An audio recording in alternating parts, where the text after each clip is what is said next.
सुप्रभात बच्चों, कैसे हैं आप सब। मैं आशा करती हूँ कि आप सब घर में स्वस्थ और खुश होंगे। बच्चों, आप लोग अपने स्कूल को मिस कर रहे हो, अपने फ्रेंड्स को मिस कर रहे हो, तो मैम ने ये सोचा चलो आज आपको अपने फ्रेंड से मिलवाते हैं। तो आपको मिलना है अपने फ्रेंड्स से। चलो अब मैम आपको आपके फ्रेंड्स के पास लेके चलती हैं। चलिए। कैट, क्या तुम्हें याद है हमने पिछली कक्षा में क्या पढ़ा था? हाँ, मुझे याद है। हमने भाषा और परिवार के बारे में पढ़ा था। अच्छा, तो बताओ भाषा क्या होती है?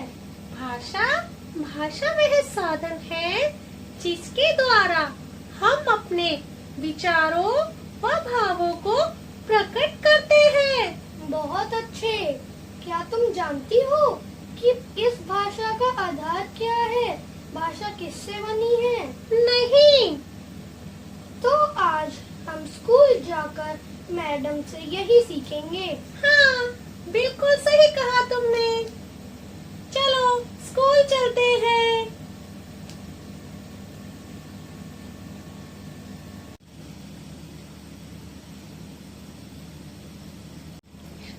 सुप्रभात मैम। सुप्रभात बच्चों। मैम, भाषा किससे बनी है? बच्चों, आइए हम जानते हैं कि भाषा किससे बनी है। भाषा का आधार या इकाई क्या है? बच्चों, भाषा का आधार वर्ण है। वर्णों के बिना भाषा हो ही नहीं सकती। वर्ण भाषा की सबसे छोटी इकाई है।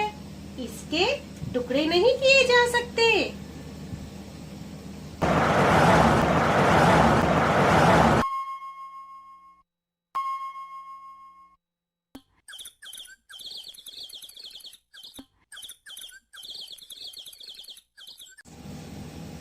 बच्चों, सुनिए आपने ये आवाजें। हम पूरे दिन में कई तरह की ध्वनियाँ या आवाजें सुनते हैं।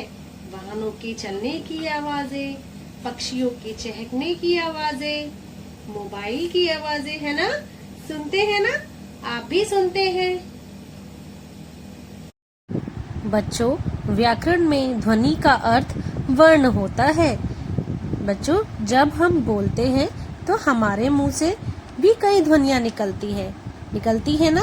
हमारे मुख से निकली ध्वनियों से ही भाषा बनती है। आइए देखते हैं। पिता शब्द में ध्वनियाँ हैं पी जमा ता। इन ध्वनियों को और तोड़ा जा सकता है, जैसे प हलंत जमा ई जमा हलंत त जमा आ। अब इन ध्वनियों को हम और नहीं तोड़ सकते। ये सबसे छोटी ध्वनियाँ हैं। ये सबसे छोटी ध्वनियाँ ही वर्ण कहलाती हैं। समझ में आया ना?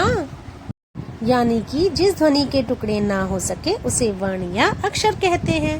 अब हम सीखेंगे वर्ण के भेद। बच्चों, वर्ण दो प्रकार के होते हैं, एक स्वर और दूसरा व्यंजन। और हिंदी में 11 स्वर हैं। कौन कौन से हैं वो स्वर? सुनिए। अ आ इ ई उ ऊ री ए ऐ ओ औ। इसी तरह हिंदी में 33 व्यंजन हैं। आइए देखते हैं।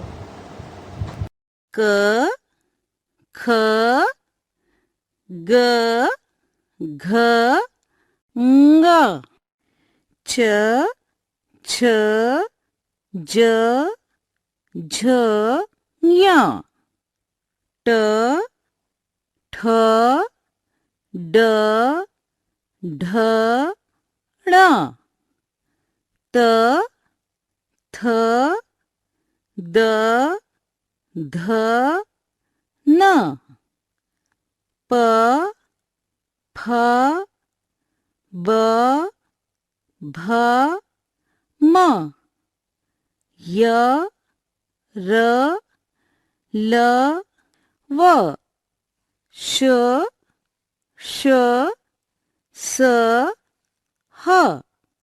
बच्चों, स्वर और व्यंजन मिलाकर हिंदी की वर्णमाला बनती है। वर्णमाला में सारे वर्ण एक निश्चित क्रम में होते हैं। बच्चों, ध्यान देने वाली बात यह है कि सभी व्यंजनों में अ की ध्वनि मिली होती है। जब कोई व्यंजन बिना स्वर के लिखा जाता है तो उसके नीचे एक तिरछी रेखा लगाते हैं। इसे हल चिन्ह कहते हैं, जैसे क हलंत, च हलंत, र हलंत, प हलंत। बच्चों, स्वर और व्यंजन के अलावा हिंदी में 4 संयुक्त व्यंजन भी हैं। छ, त्र, ज्ञ और श्र। ये 2 व्यंजनों को जोड़कर बनते हैं, इसीलिए इन्हें संयुक्त व्यंजन कहा जाता है। जैसे क्षत्रिय, त्रिशूल, ज्ञानी और श्रमिक। बच्चों, क्या आप इन वर्णों को पहचानते हैं? जी हाँ, ये हैं अंघा और अह, यानी अनुस्वार और विसर्ग। ये भी हिंदी वर्णमाला के अंग हैं। ये दोनों स्वरों के ठीक बाद आते हैं। इन्हें अयोगवाह कहते हैं, क्योंकि ये ना तो स्वर है और ना तो व्यंजन है। ना मजे की बात। आइए इनके बारे में और जानते हैं।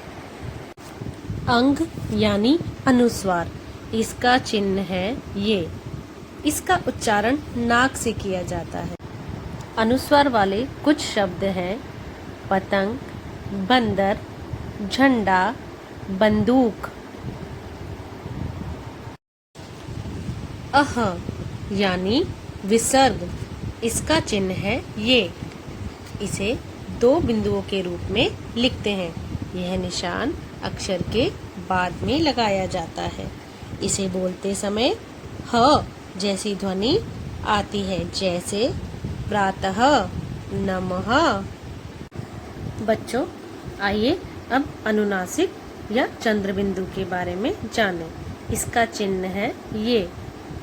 इसका उच्चारण नाक और मुंह से किया जाता है। चंद्र बिंदु वाले कुछ शब्द हैं दांत, चांद, सांप, मूछ। बच्चों, अब आपको समझ में आया ना कि भाषा क्या है, भाषा का आधार क्या है, वर्ण क्या है। चलिए अब इनको हम दोहराते हैं। वर्ण, भाषा की सबसे छोटी ध्वनियों को वर्ण कहते हैं। स्वर, जिन ध्वनियों को बोलते समय किसी अन्य वर्ण की सहायता नहीं ली जाती, उन्हें स्वर कहते हैं।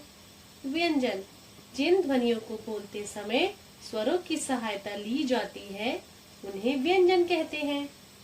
अनुस्वार, इसका उच्चारण नाक से किया जाता है। अनुनासिक, इसका उच्चारण हम नाक और मुंह से करते हैं। विसर्ग, यह शब्द के आखिर में 2 बिंदुओं के रूप में लगाया जाता है। इसे बोलते समय ह जैसी ध्वनि आती है।